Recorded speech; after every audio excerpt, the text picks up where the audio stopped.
18 জুলাইত আহি আছে মালামাল বয়জ এআই অসমীয়াৰ ভইচ 18 জুলাইত চাম আমি মালামাল বয়জ প্ৰথমবাৰৰ বাবে মই ফাইট কৰিছে মানে কিবা এই বলিউডত কৰা নিচিনা একদম মানুহ এনেকৈ দাঙি পেলাই টেবুল ভাঙি দিছোঁ কৰাই দিছোঁ মই ভাঙা নাই মানে পেলাই দিছোঁ আৰু টেবুল ভাঙি গৈছোঁ মানে অল এভৰিথিং মানে চ' ছেটিছফাইং মানে খুব ভাল লাগিছে মোৰ নিজৰে আৰু দৰ্শকক মই এটাই অনুৰোধ জনাম আপোনালোকে প্লিজ 18 তাৰিখে এবাৰ আহি চাওক তাৰপিছত আপোনালোকে গম পাব মোৰ মুখৰ এক্সপ্ৰেশ্যন কিয় এনেকুৱা হৈ আছে মালামাল বয়জ এখন ছুপাৰ ডুপাৰ চিনেমা হ'বলৈ গৈ আছে ঈশ্বৰৰ হাতটোৰ কথা মই নকওঁ ৰাইজে চাওক চাই গম পাব যে সঁচাকৈ অসমীয়া চলচ্চিত্ৰ উদ্যোগটোলৈ মালামাল বয়জ এজোপা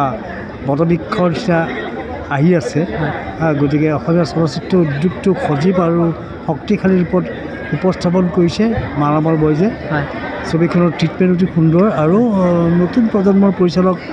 মৃণালে ইমান সুন্দৰ কাম কৰিছে সেইটোৱে হ'ল আচল প্ৰাপ্তি যেতিয়া ছবি এখন কৰা যায় আৰু এজন টিম মেম্বাৰ হিচাপে সেইটো এটা সুখানুভূতি হয় যেতিয়া চিনেমাখন চলি থাকিলে যেতিয়া অডিয়েঞ্চৰ ৰিয়েকশ্যন আহে আৰু ৰিয়েকশ্যন যেতিয়া ভাল হয় তেতিয়া ভাল লাগে আৰু আমি আশা কৰিব পাৰোঁ তেতিয়া যে ছবিখন ৰাইজে আঁকোৱালি ল'ব আজি যিহেতু প্ৰিমিয়াৰ অকল এণ্টায়াৰ ইউনিটটোৱে আৰু যিখিনি শুভাকাংক্ষী তেওঁলোকে মিলি পেলাই ছবিখন চাইছোঁ তথাপিও চিনেমাৰ লগত জড়িত ব্যক্তিখিনিৰ ৰিয়েকশ্যন আহিছে আৰু যিসকল চিনেমাৰ লগত জড়িত নহয় তেওঁলোক আজি ইনভাইট কৰা হৈছিল কমন দৰ্শক অডিয়েঞ্চ হিচাপে তেওঁলোকৰ পৰা এটা ভাল ৰিয়েকশ্যন আহিছে চ' আমি আশা কৰিব পাৰোঁ যে 18 তাৰিখৰ পৰা ছবিখন ছবিগৃহত আহিব আৰু দৰ্শকে আঁকোৱালি ল'ব বহুত ভাল লাগিলে বহুত এণ্টাৰটেইনিং হয় আৰু আমাৰ অসমীয়া চিনেমাৰ ভাল দিন আহি আছে ভাল ভাল চিনেমা আহি আছে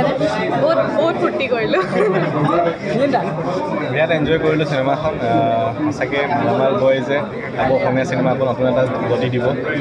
মৃণাল বহুত ভাল ভাইটি হয় মৰমৰ নৱহঁত আছে নৱদুতা আছে সকলোৱে যিসকল আছে অভিনয়ৰ লগত জড়িত তেওঁলোকৰ অভিনয় খুব ভাল লাগিলে আৰু মালামাল বয়জে আকৌ এটা নতুন হিষ্ট্ৰী ক্ৰিয়েট কৰিছে এতিয়া আমি 18 তাৰিখলৈ একদম 18 তাৰিখলৈ ৰৈছোঁ আৰু টপিক এটা তুলি ধৰিছে সেইটো যে প্ৰথমতে যে তেনেকুৱা এটা পাবগৈ টপিক সেইটো কোনো গম নাপায় টপিক এটা দৰ্শকৰ কাৰণে ছাৰপ্ৰাইজ আছে টুইষ্ট আছে মই চবকে এটাই হেৰি দিছোঁ মালামাল চাই মনটো মালামাল হৈ গ'ল মই চাই বিৰাট এনজয় কৰিলোঁ আৰু মোৰ ভাল লাগি আছে যে বেক টু বেক আমি ভাল ভাল অসমীয়া ছবি চাবলৈ পাই আছোঁ আৰু আগলৈও পাই থাকি মোৰ দৃঢ় বিশ্বাস এতিয়া আৰু মানে এই ছবিখন দৰ্শকে চাব লাগে 18 জুলাইত মুক্তি লাভ কৰিব ছবিগৃহত সকলোকে মই আচলতে নিমন্ত্ৰণো জনাম আৰু জনাম যে প্লিজ আপোনালোকে আমাৰ ছবিখন মানে এইখন ছবি চাবলৈ আহক ধুনীয়া কাম কৰিছে সকলো বস্তুৱে ধুনীয়া সকলো দিশেই তেওঁলোকে চুইছে আৰু মই ভাবোঁ এনেকুৱা ছবি নিউ জনৰ অফ ফিল্মছ অসমীয়া মানুহে চাব লাগে আৰু নিশ্চিতভাৱে চাব তেওঁলোকে ভাল কণ্টেণ্ট দিলে ডেফিনেটলি চাব তো মই কৈছোঁ যে মালামাল বয়জ এখন খুব ধুনীয়া ছবি আপোনালোকে আহক মই খুব এনজয় কৰিলোঁ আৰু মোৰ দৃঢ় বিশ্বাস আপোনালোকেও এনজয় কৰিব 18 তাৰিখৰ পৰা মালামাল বয়জ নমস্কাৰ সকলোকে স্বাগতম জনাইছোঁ আছামিজ কালচাৰ চেনেলটোলৈ আৰু মোৰ লগত আছে আমাৰ ৰুবুল আজি আমাৰ মালামাল বয়জ চিনেমাখনৰ প্ৰিমিয়াৰ আছিলে তুমি চিনেমাখন চাই কেনেকুৱা পালা মই খুব হাঁহিলোঁ তাত মানে একদম চিটটো বেকা কৰি হাঁহিছোঁ মই হয় নেকি ধন্যবাদ আমাৰ এক্টিং কেনেকুৱা পালা একদম আপোনালোকৰ এক্টিংটো পুৰা জুই মানে আপোনালোকে মই হাঁহো অৱস্থাতে আকৌ কান্দাটো আহি যায় মানে মই এটা কথা কওঁ ইয়াৰ আগত মানে চিনেমা বহুত আহিছে বিদুৰ ভাই এনেকুৱা হৈছিলে মানে এই হাঁহি আছিলোঁ আকৌ কন্দুৱাই দিছে আকৌ বোলে একদম হাঁহি একদম মালামাল কিবা হৈ গ'ল মানে মালামাল গোটেই মানুহক মালামাল কৰি দিছে এতিয়া অসমৰ ৰাইজক কি ক'বা অসমৰ ৰাইজক মই এইটোৱে ক'ম যে মই মালামাল বয়জ মই প্ৰিমিয়াৰ চালোঁ আপোনালোকে 18 তাৰিখৰ পৰা ডাইৰেক্ট হলত চাবলৈ আহিব লাগিব হয় 18 তাৰিখে আহক আপোনালোকৰ ওচৰ ছবিগৃহলৈ আজি প্ৰিমিয়াৰ আছিলে সকলো ৰাইজৰ সঁহাৰি ভাল পাইছোঁ মানে ৰাইজে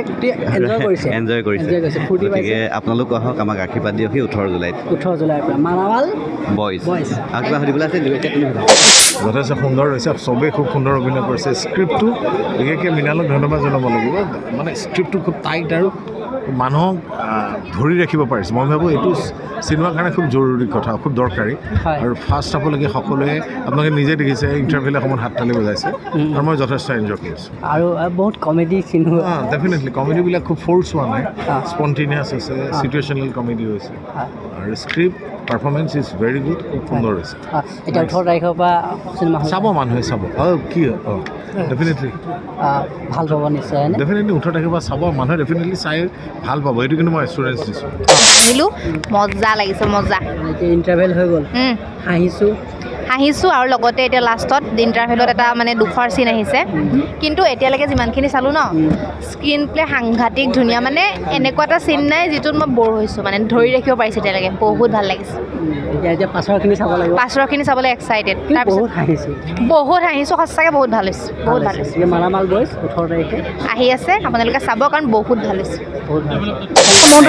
সেইটো ভাল লাগিছে যেতিয়া দৰ্শকে লয় সেই সময়কণত খুব ভাল লাগে আৰু যেতিয়া এটা চিৰিয়াছ চিন চলি আছে তেতিয়া দৰ্শক ঠাণ্ডা হৈ থকা সেইটো এটা প্ৰাপ্তি হয় সেইখিনিও প্ৰাপ্তি এটা মই ভাবোঁ যিহেতু অহা 18 তাৰিখে চিনেমাখন আহি আছে ছবিগৃহত আমাৰ অসমৰ দৰ্শকে এবাৰ অন্ততঃ চাওক আৰু আমাৰ ভুলখিনি আঙুলিয়াই দিয়ক যিহেতু ভুল আৰু শুদ্ধ দুইটা থাকিবই ভুলখিনি আঙুলিয়াই দিয়ক আৰু শুদ্ধখিনিৰ কাৰণে দুষাৰি লিখক তেওঁলোকে আমাক মৰম দিয়ক আৰু আমাৰ লগতে যাতে আমাৰ উঠি অহা প্ৰজন্ময়ো ইয়াৰ পৰা উৎসাহ পায় আৰু এই এনেকুৱা ধৰণৰ অভিনয়ৰ কাৰণে আগ্ৰহী হৈ উঠে আজি সঁচাকৈ মই বহুত কথা ক'বলৈ মন গৈ আছে কিন্তু ক'বলৈ পৰা নাই নাজানো কিয় বহুত কথা ক'বলৈ মন গৈ আছে যে নাই এইটো নাই সেইটো চিনেমাখন মই আজি ফাৰ্ষ্ট টাইম চাইছোঁ মানে মই আগত গোটেই চিনেমাখন মই চাই আছোঁ আজি কাৰণ মই আগতে নিজে কৈছোঁ নাচাওঁ দিয়া ময়ো প্ৰিমিয়াৰতে চাম দৰ্শকৰ নিচিনাকৈ মই প্ৰত্যেকখন চিনেমা দৰ্শকৰ মানে কি নিচিনাকৈয়ে চাওঁ মই মানে ইম'চনেলি হৈ গ'লোঁ মানে সঁচা কথা ক'বলৈ গ'লে চিনেমাখন কনচেপ্টটো যেতিয়া মই ৰেডি কৰিছিলোঁ যেতিয়া মাইণ্ডত আহিছিলে আৰু সেইখন ভবা নাছিলোঁ যে এইখন চিনেমা হ'বগৈ আৰু মোৰ জীৱনৰ প্ৰথমখন চিনেমা যে এইখন হ'ব এইটো কণ্টেণ্টক লৈ পিনে হ'ব তো সেই যেতিয়া সেই বস্তুটোৱে যেতিয়া নভবাকৈ এটা বস্তু আহি পিনে চিনেমা এখন আমি বনাই পিনে যেতিয়া ৰাইজৰ মাজত এৰি দিলোঁ বনাই থকাৰ টাইমতো মোৰ এইটো মই হোৱা নাছিল যে কি মানুহে কেনেকুৱা পাব সদায় ডাউটত থাকিছিলোঁ যে কেনেকুৱা পাব আমি প্ৰত্যেকটো বস্তু মই ডাইৰেকশ্যন কৰি থাকোঁতেও বা আমি স্ক্ৰিপ্ট লিখি থাকোঁতেও মই জাষ্ট স্ক্ৰীন প্লে এখন লিখিছিলোঁ তেতিয়াও মানে যাতে মানুহে ব'ৰ নহয় সেইটো বস্তু মই ৰাখি পিনে আৰু মানুহক ইম'চন লাগে হাঁহি লাগে বা এটা তাতে সৰুকৈ যিটো মোৰ মাইণ্ডত এটা আছিল কনচেপ্টত মেছেজ বুলি নহয় এটা মোৰ কনচিয়াছনেছ আছিল সমাজখনৰ এটা বহেক লৈ পিনে সেইটো বস্তু মই কেনেকৈ এটা নিব পাৰোঁ সেইটো এটা মোৰ নিজৰ মাজত এটা যুদ্ধ এটা আছিলে আৰু সেইটো বস্তু মোৰ লগত থকা স্ক্ৰিপ্ট এটা যি ডাইলগছ লিখিছে স্ক্ৰিপ্ট লিখি দিছে তো জিন্টুৰ লগত মই ডিছকাছ কৰিছিলোঁ তো আমি ডিছকাছ কৰি থাকোঁতে সেইটো বস্তু এইখিনি মৰম পাম বুলি ইমানখিনি মৰম পাম বুলি আমি আশা কৰা নাছিলোঁ আৰু সেইটো কাৰণে চাগে বহুত বেছি ভাবুক হৈ পৰিছোঁ ইম'চনেল হৈ পৰিছোঁ যে মানুহে ইমান বেছি ভাল পাইছে ইমান বেছি মৰম দিলে আজি প্ৰিমিয়াৰ শ্ব'টোত আৰু বাকী এতিয়া আশা আছে ৰাইজে কেনেকৈ মৰম দিয়ে 18 তাৰিখৰ পিছত ৰাইজে চাব চিনেমাখন আৰু ৰাইজৰ মৰমখিনিয়ে আমি আশা কৰি আছোঁ কেনেকৈ লয় ৰাইজে চিনেমাখন আৰু সেইখিনি তোৰ ভাল চিনেমা বনাইছে মৃণালয় এইখন তো মোৰ ভাল লাগিছে তো নেক্সট চিনেমা আহি আছে আৰু ভাল চিনেমা অসমীয়া চিনেমা উন্নতি কৰক তো মই ভাল পাইছোঁ আচলতে মই আজি চাবলৈ আহিছোঁ তো ভাল কাম কৰিছোঁ জুবিন দা মানে 18 জুলাই পৰা যিহেতু চিনেমা হলত আহি আছে দৰ্শকক কি ক'ব আপুনি তো আহক 18 জুলাই তাৰিখে চাওক তো হাঁহিৰ খুৰাক লগ সেইটোৱেই কথা ডাইলগখিনি শুনা নাপালা তাৰে ডাইলগখিনি আৰু বেছি মজা আছিল তাৰে ডাইলগবোৰ যদি শুনা পালে হাল্লাৰ মানে মানুহৰ হাঁহিৰ কাৰণে হাল্লাৰ কাৰণে কোনো শুনাই নাপালে তাৰে ডাইলগবোৰ শুনি লয় সেইটো পিছত ভালদৰে চাগে যদি মানুহে আকৌ এবাৰ চাব লাগিব সেইখিনিৰ কাৰণে মানে ফাৰ্ষ্ট পইণ্টটোতে মানুহে মানে ইমানে ৰস লৈ লয় যাৰ কাৰণে মানে মানুহে বাকীখিনি সেই ফ্ল'তে হাঁহিতেই গোটেই গুচিয়ে যায় মানে সেইটোৱে কিন্তু বঢ়িয়া চিফ এছিষ্টেণ্ট ডিৰেক্টৰ তাকে এতিয়া 18 জুলাইৰ পৰা ইমান দিনে আমাৰ আছিলে এতিয়া 18 জুলাইৰ পৰা আপোনালোকৰ হ'ব গোটেই অসমবাসীৰ হ'ব মৰম দিব একদম সেয়াই বিশেষকৈ মানে নিৰাশ নহয় প্ৰথম চিনৰ পৰা শেষৰ চিনলৈকে কোনো কাৰণত নিৰাশ নহয় সেইটো আপোনালোকে গম পাব একদম হাঁহি থাকিব মই তোমাক ইণ্টাৰভিউ লওঁ মানুহে কেনেকুৱা পাব মানুহে বহুত বহিবাৰে যে চিনেমা হলত যে চিটটো এনেকৈ বেকা হৈ যায় যে হাঁহোতে সেনেকুৱা হৈ যাব মানে হাঁহিবই লাগিব মানে মানুহে আহি বোলে কোনোবা নহা মানুহ আছে বোলে বহুত টেনশ্যন লৈ আহিছে চিনেমা এখন চাওঁ এখন হাঁহি যাব কাৰণ আমি ডক্টৰৰ কাম কৰিম আৰু যাৰ টেনশ্যন হয় ডিপ্ৰেশ্যন হয় এইখন চিনেমা চাই দিব লাগিব ন একদম চাবই লাগিব এখন যদি চিনেমা যদি চাব নহয় যাৰ টেনশ্যনত আছে নহয় সেই চিনেমাখন চাই দিয়ক কি ক'ব মানে মই আকৌ এবাৰ চাওঁ চিনেমাখন বঢ়িয়া আচলতে সঁচাই ভাল লগা আজি মই ইম'চনেল হৈছোঁ কাৰণ আমি ডিচেম্বৰৰ পৰা চিনেমাখনৰ লগত জড়িত আছোঁ এটা কেৰেক্টাৰ কৰোঁতে কেৰেক্টাৰৰ ডিজাইনৰ পৰা আৰম্ভ কৰি ডিছকাশ্যনৰ পৰা আৰম্ভ কৰি শ্বুট হোৱাৰ পিছত পোষ্ট প্ৰডাকশ্যনৰ পিছত বা প্ৰমোশ্যনলৈকে আমি জড়িত আছোঁ আৰু খুবেই ভাল লগা এটা জাৰ্ণি বহুত শিকিলোঁ এই চিনেমাখনৰ কাৰণে কাৰণ আমাৰ অভিজ্ঞতাই দি আমি এক্টিং কৰোঁ বা অভিজ্ঞতা যিমানে হ'ব সিমানে আমি এক্টৰ হৈ গৈ থাকিম সেইকাৰণে কয় যে 40 বছৰৰ পিছত এক্টৰ হয় তো সেই কথাটো আৰু আটাইতকৈ ভাল লগা যে বলিউডৰ দুজন আহিছে দেখিছে তোমালোকে পঞ্চায়তৰ বিনোদ আৰু বনৰাকছ তেওঁলোক আহিছে তেওঁলোকৰ লগত আমি স্ক্ৰীন শ্বেয়াৰ কৰিছোঁ আৰু মোৰ বেছি চিন তেওঁলোকৰ লগত আছে গতিকে বহুতখিনি শিকিছোঁ আৰু তেওঁলোক ইমান ডাউন টু আৰ্থ তেওঁলোকে চিন কৰাৰ আগত কয় যে ছাৰজি ইয়ে কৰতে ও কৰতে সেই গুণবোৰ আমি শিল্পী হিচাপে বা আমি এক্টৰ হিচাপে ল'ব লাগে যে মাটিৰ লগত মিলি থাকিব লাগে তেতিয়া আমি অভিনয়ত সেই জানটো থাকিব সেই সতেজতাটো থাকিব আৰু মোৰ কেৰেক্টাৰটো চাগে কেনেকুৱা পেলা একদম বঢ়িয়া কেৰেক্টাৰটো এতিয়া ক'ব নোৱাৰি কিন্তু ছাছপেন্স কৈ দিম বুলি ভাবিছিলোঁ আপুনি ক'ব লাগে বুলি ক'লে কেৰেক্টাৰটোৰ নাম কৈ দিছোঁ সুষমা ৰাণী নামটো নহয়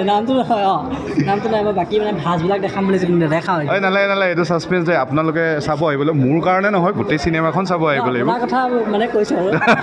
দেখাওঁ এতিয়া বাকী 18 তাৰিখৰ পৰা আহিব ৰাইজে 18 জুলাইত আহি আছে মই তোমাৰ মুখৰ পৰা লৈছোঁ দেই কথাটো আকৌ কৈ দিয়ক এয়াই অসমীয়াৰ ভইচ 18 জুলাইত চাম আমি মালামাল বয় বোলে একো নকওঁ 18 জুলাইত চাব বাকীখিনি ৰাইজে ক'ব বাকীখিনি ৰাইজে হাঁহিব ঘুচুৱা গৈছে নাই দৌৰা দৌৰি আছে চালে গম পাব 18 তাৰিখে হেৰি বাকী অভাৰঅল চিনেমাখন দৰ্শক ৰাইজৰ প্ৰতি আপোনাৰ কি ক'ব দৰ্শকে আচলতে খুব ভাল পাব এখন খুব উন্নত মানৰ ছবি আৰু ইয়াৰ মানে হাঁহিৰ মাজেৰে ক'বলৈ গ'লে আচলতে কমেডিৰ মাজেৰে খুব সুন্দৰ বাৰ্তা এটা দিবলৈ গৈছে আৰু সেই সুন্দৰ বাৰ্তাটো দৰ্শকে পাব আৰু কণ্টেণ্টটো খুব সুন্দৰ চিনেমাখনৰ আচলতে যিটো স্ক্ৰিপ্টটো আচলতে মূলধন ছবিখনৰ গতিকে আৰু অভিনয় সকলোৰে খুব সুন্দৰ হৈছে আৰু এটা খুব ধুনীয়া কনচেপ্ট লৈ পেলাই মৃণালহঁতে আগবাঢ়িছে ছবিখন আৰু ডিৰেকশ্যন খুব ধুনীয়া আৰু তাৰোপৰি বলিউডৰ দুজন এক্টৰে অভিনয় কৰিছে গতিকে তেওঁলোকৰ অভিনয়ো দেখা পাব প্ৰথমবাৰ অসমীয়া ছবিত তেওঁলোকেও অভিনয় কৰিছে গতিকে মই ভাবোঁ যে অসমীয়া দৰ্শক ৰাইজে খুব সুন্দৰ এখন ছবি তেওঁলোকে উপভোগ কৰিবলৈ পাব আৰু কমেডিৰ ভাইবছটো আছে ন সাংঘাতিক প্ৰতিটো হেৰিতে খুব মানে সেই আৰু হাস্যৰসৰ মাজেৰে তাৰমানে এটি সুন্দৰ বাৰ্তা দিবলৈ গৈছে কণ্টেণ্ট ৱাইজ খুব ষ্ট্ৰং প্ৰতিটো বস্তুৱে আছে নিশ্চয় চাগে খুব সুন্দৰ মানে প্ৰতিটো বস্তু মানে ধৰি লওক হাস্যই আপুনি যে ক'লে ফাইটিং কৰিছে তাতো ট্ৰেজেডিও তাতো বাৰ্তাও যাব আৰু গতিকে 18 তাৰিখৰ পৰা হলত আহি গ'ল মানে আহিব মই বাকী একো নকওঁ প্ৰণামী বাই ফাইটিং কৰিব মই কৈছোঁ যে মানুহ এটা উজাই পেলাই দিছে কিবা টেবুলতে চব্জি ভাবিছে এতিয়া চাম আমি প্ৰিমিয়াৰ চোৱাৰ পিছত গম পাম আৰু 18 তাৰিখৰ পৰা চিনেমা হলত আহি আছে মালামাল বয়জ আপোনালোকেও চাব সকলোৱে নিশ্চয় ভাল পাব এখন কমেডি আৰু বাৰ্তা থকা এখন চিনেমা বুলি আমি গম পাইছোঁ হয়নে একদম শুভেচ্ছা থাকিল আপোনাৰ ফাইটিংটো আৰু অকণমান ওপৰলৈ যাওক তাকে আৰু আগলৈ আৰু চিনেমাবিলাকৰ ফাইট কৰোঁ আহে যে এইবিলাক কৰক ঠিক আছে থেংক ইউ মই এটা কথা কওঁ দেই ইয়াৰ আগত মানে এতিয়া অসমত চিনেমা আহি আছে আহি আছে ইয়াৰ আগত মানুহে মেক্সিমাম হাঁহা চিনেমাখন আছিলে বিদুৰ ভাই হাঁহিছিলে তাত মেছেজ আছিলে কিবা কিবি আছিলে তাৰ পাছত মানে চিনেমা আহিছে চিনেমা ভাল টপিকৰ চিনেমা কিন্তু এইখন চিনেমাত সেই বিদুৰ ভাইৰ নিচিনা একদম ধুনীয়া এটা কাহিনী ফূৰ্তি পাব একদম মেছেজ পাব হয়নে সেই ক্ষেত্ৰত মানে মানুহে আঁকোৱালি ল'ব বুলি মই কওঁ মানে মই যিহেতু দেখিছোঁ বা মানুহে আঁকোৱালি লৈছে 18 তাৰিখে আহিব অকণমান দৰ্শকক কৈ দিয়ক যিহেতু চিনেমাখন আঁকোৱালি লোৱাটো এইটো কাৰণে দৰকাৰ অকল আমি হাঁহিৰ মাজতে ৰাখি থোৱা নাই আমি বিচাৰিছোঁ যে যিখিনি আমাৰ সৰু সৰু অসুবিধাবিলাক আছে সমাজত অসুবিধা আছে আমাৰ প্ৰজন্মটোৰ অসুবিধা কিছুমান আছে আমাৰ এটা বয়সৰ যিখিনি ষ্ট্ৰাগল থাকে সেইখিনিও আমি যিহেতু দেখুওৱা হৈছে সেইখিনিৰ কাৰণে চিনেমাখন চাবলৈ আহক আৰু মই ভাবিছোঁ যে ভাল পাব যিহেতু ভালটো পাব কাৰণ হলটোত যিমান মানুহ আছে সকলোৱে মানে ফূৰ্তি আৰু ভাল অকল ফূৰ্তি বুলি নহয় সকলোখিনিয়ে ভাল পাইছে গতিকে আপোনালৈ শুভেচ্ছা থাকিল আপুনি একদম মুখ্য চৰিত্ৰতে আছে ধন্যবাদ একদম আপোনালৈ শুভেচ্ছা থাকিল ধন্যবাদ 18 তাৰিখৰ পৰা আমি আহিব লাগিব 18 তাৰিখৰ পৰা ওচৰৰ ছবিগৃহত আপোনালোক আহিব আমি চিনেমাখন আপোনালোকলৈ আগবঢ়াই দিছোঁ এইখন আপোনালোকৰ চিনেমা আপোনালোকে মৰম দি আগবঢ়াই নিব বুলি একদম মালামাল বয়জ অ'কে থেংক ইউ ইয়াত আমি কোনো আম্বানী পিতেক বহি থকা নাই মই পলিচি বিকিব পৰা নাই তই চাহ বিকিব পৰা নাই নিজৰ দেহ বিকিব পৰা নাই স্ক্ৰিপ্ট মাৰি মোক ভাঙি দিম